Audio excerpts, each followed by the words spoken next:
guys, welcome back to my channel and welcome back to a brand new fashion trends video. Each season, each year, I like to do these videos for you to let you know what the up and coming trends are for the season ahead. Now, every time I do these videos, without fail, I will get comments along the lines of, this is nothing new, this isn't groundbreaking. So I just wanted to take this quick opportunity to let you know what a trend actually is. A trend isn't a new invention. Trends aren't forecasting new things. Trends are forecasting what is going to be popular. And that item that might be popular for that season might have been popular for the last 12 months, 2 years. It might have been popular back in the 80s, back in the 90s. It might have been popular 5 years ago. It might have been popular in your wardrobe for years and years and years. But the trends forecast what is going to be big sellers in the stores everywhere, what people are going to be buying and reaching for. So I wanted to just preface this video with that for now, because I know a lot of the trends that I speak about, like I said, are not new inventions, and that's not what the fashion trend videos are about. I'm letting you know what are going to be the big sellers, what's going to be super popular, and what we're going to be seeing lots of in the high street.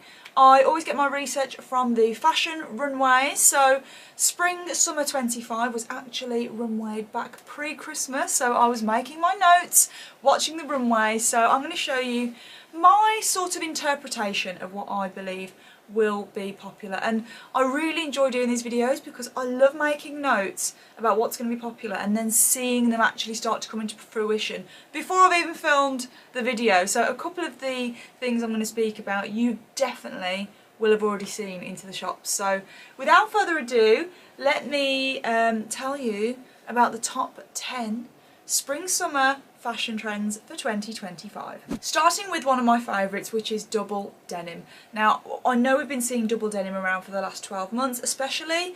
I feel like Beyonce kind of helped sort of resurrect this trend a little bit again as well with her tour, obviously having a heavy kind of country western theme, and it's just not gone anywhere, and we're seeing it even more now going into spring summer. I feel like now that we can kind of take off the coats and the jackets, we're going to be seeing a lot more of the actual outfits, so double denim really comes into play, particularly darker shades of the double denim, not so much the lighter bleach wash, but dark indigo denim shades are proving to be super popular.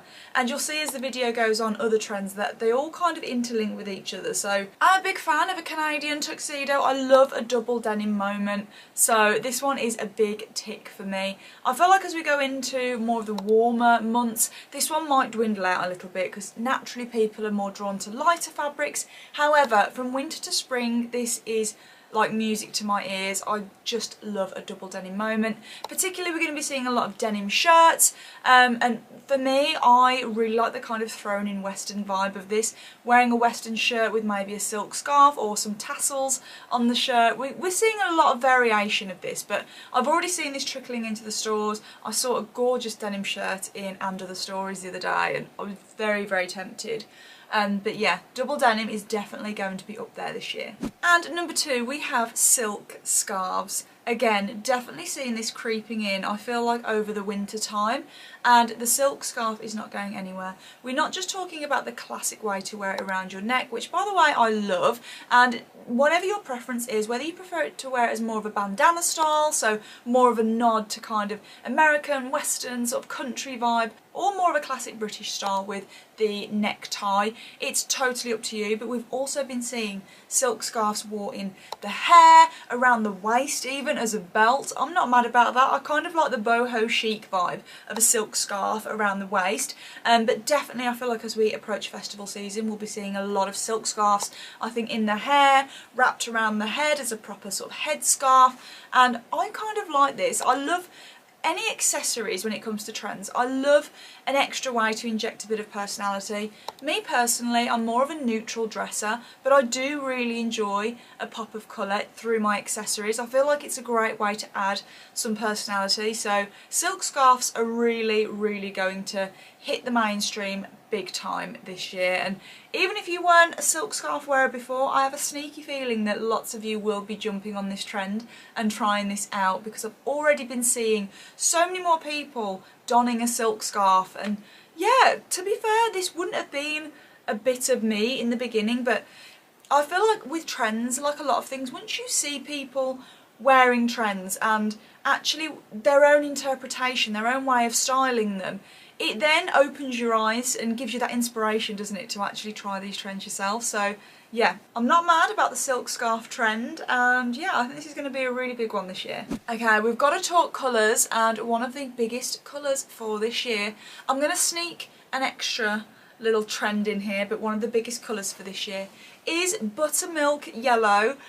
I could not be happy about this. Buttermilk yellow is my favourite colour. I love yellow, absolutely love it. I find it's just such a happy, positive colour, and it honestly just makes me smile. I love the colour yellow, so knowing that this is going to be everywhere and so many more things are going to be available in yellow, I just love that. Well, and even if you're not into dressing in yellow, even just maybe a yellow nail polish, or I don't know, a little yellow hair clip, a yellow silk scarf you could do.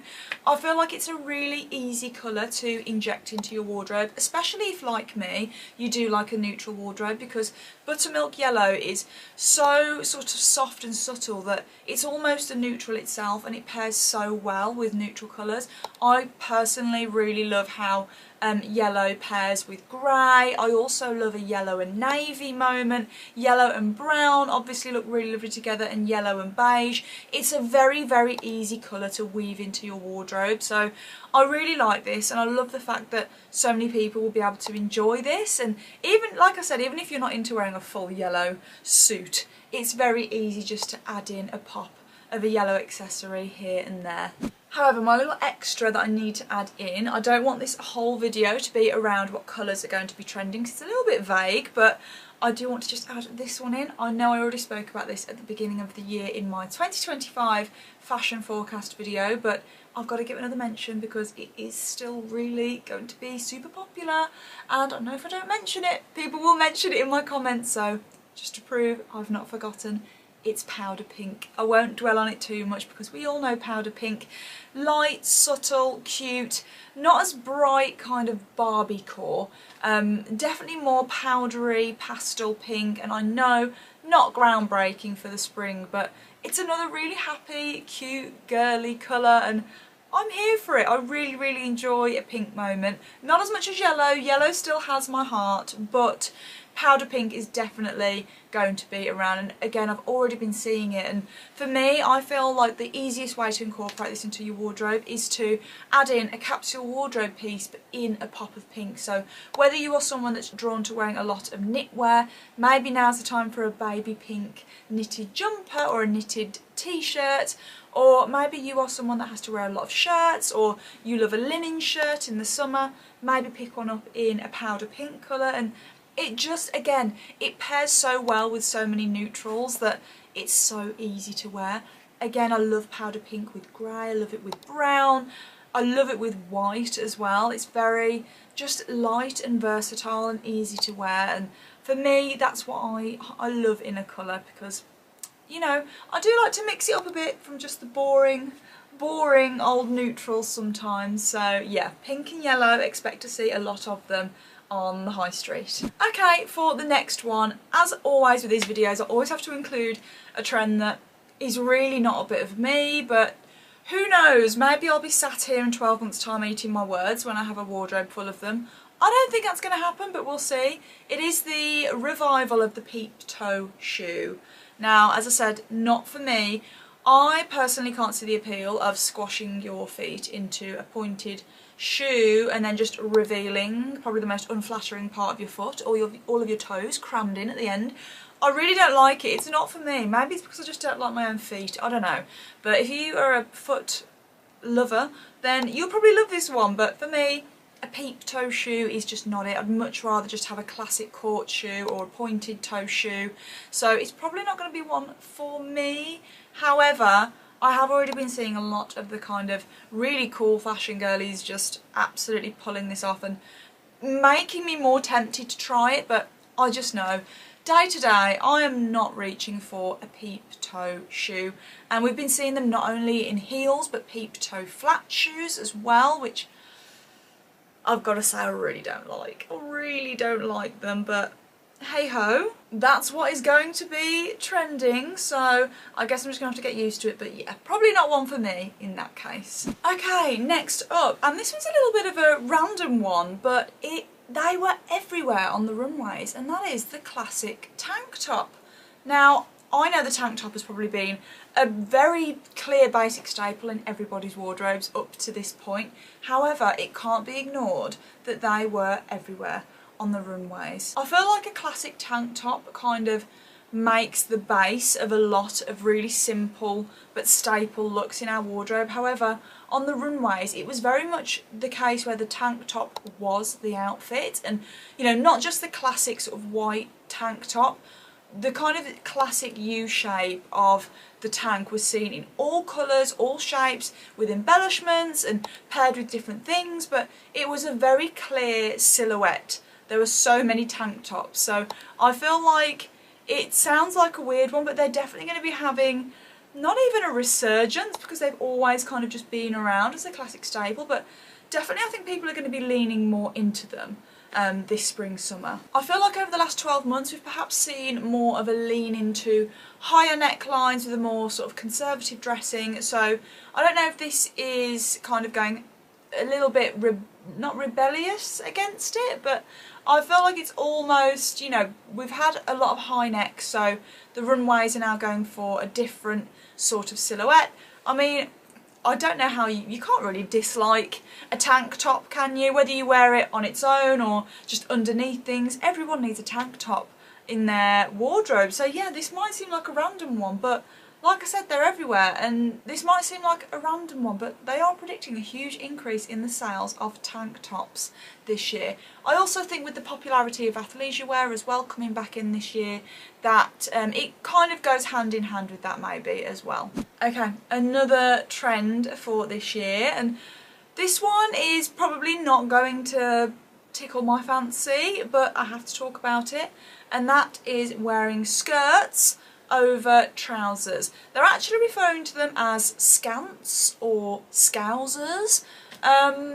Yeah, and we're not necessarily talking, I have a real kind of image from like the 90s from growing up of like denim skirts or like rah-rah skirts over almost like leggings, or do you know what I mean, or like capri pants. That's how I am envisioning this trend, but I don't think that's quite what the runways had in mind. They are kind of displaying them on the runways in much more of a unified sense, so the skirts and trousers that very much look like they were made to be together, they almost look like an all-in-one.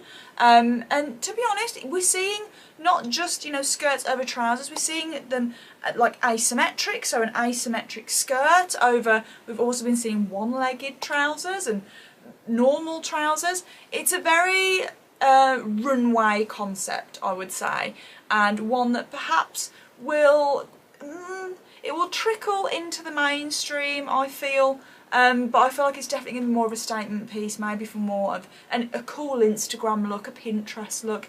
Personally, I'm probably not going to be donning a skirt over my trousers, you know, to head down into London or to go and walk the dogs. That's probably not what what they've intended for it to do, but I don't know, I'm kind of intrigued about this one to see how a lot of people interpret this and whether people do catch on to this trend or not this year. Okay, next up, and I've been seeing this trend called a lot of things, but I'm just going to sort of call it by what I'm seeing as its common denominator, and that is the tulle trend.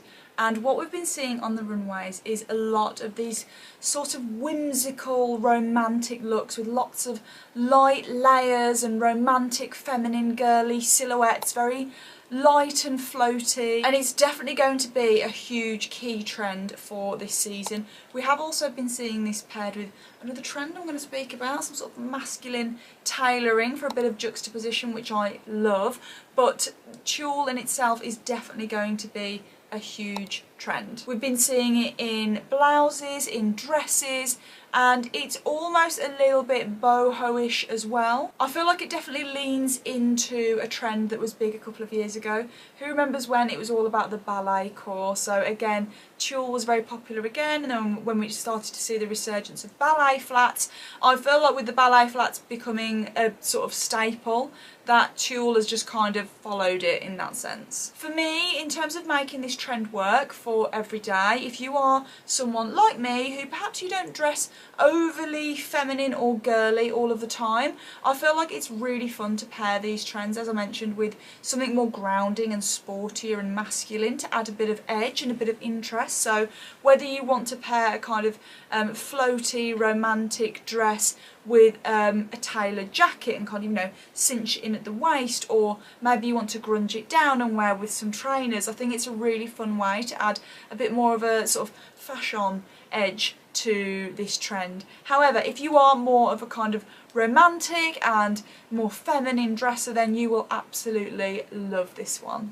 Okay, another fashion trend that I didn't think I'd be really speaking about in regards to speaking about spring and summer fashion trends, but it is plaid, or check as you might want to call it. So plaid is being reimagined into the warmer weather seasons, and we're not just thinking of plaid as being, I always think of plaid as being very autumnal, you know, the check shirts, the kind of Hallmark Christmas card films as well. That's kind of my association with it. However, a version of this we're going to be seeing a lot of in particular is gingham, particularly the smaller type of gingham, you know, more of a ditzy print with really playful silhouettes of dresses, shirts, floaty, I was going to say floral, they're not floral, still plaid, but almost a nod to floral. So I feel like we're going, as I said, floral is always popular in spring, I know, groundbreaking, but plaid is definitely going to be having more of its moment. For me, I feel like a plaid shirt, or more so maybe a plaid jacket or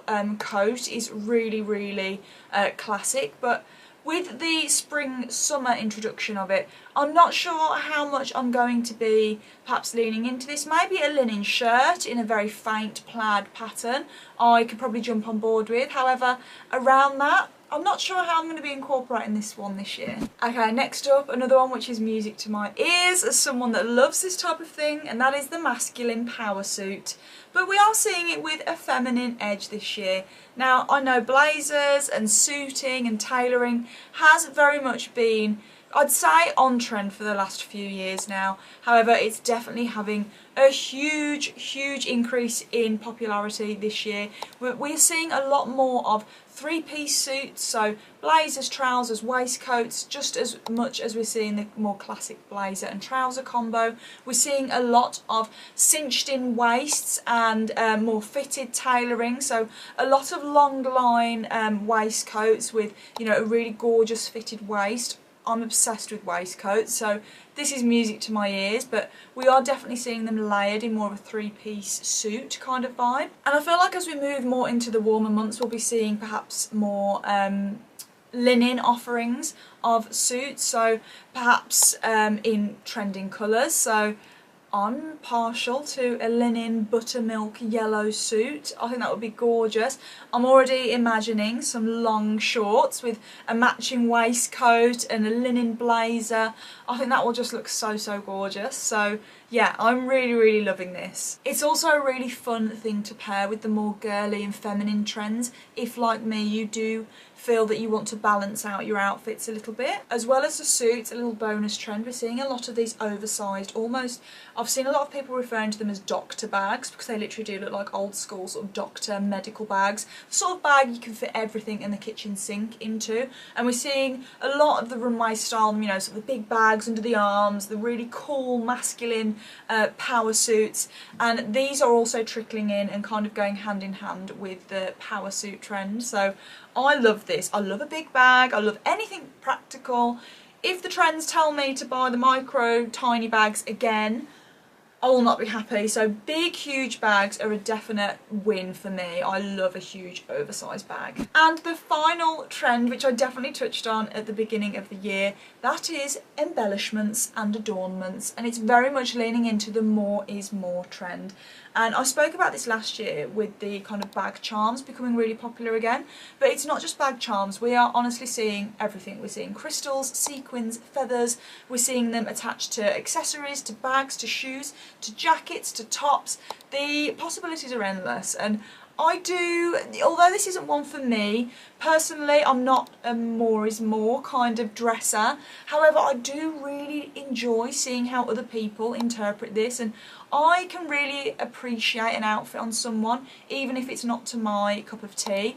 And the kind of looks that I've seen thrown together for this trend, honestly, is just mind blown. I love seeing people's personality, creativity, and like I said, it's not my personal taste, but I can really appreciate seeing somebody else do it. So, you know what, I might be partial to the odd little embellishment here and there, maybe on a collar of a shirt or something. I feel like that's as far as I'll probably go, and that's perhaps how we'll be seeing it more mainstream and the more wearable ways to wear it. But you know, if you love your kind of more edgier and out there, big, loud maximalism fashion, then this one is definitely going to be for you. And that's it, guys. That brings me to the end of my fashion trends video. Let me know if you'd like a part 2, because there are some seriously fun fashion trends for this spring summer, so let me know in the comments now if you want to see a part 2. But anyway, I hope you enjoyed this video, guys, and as always, I will see you in the next one. Bye, guys.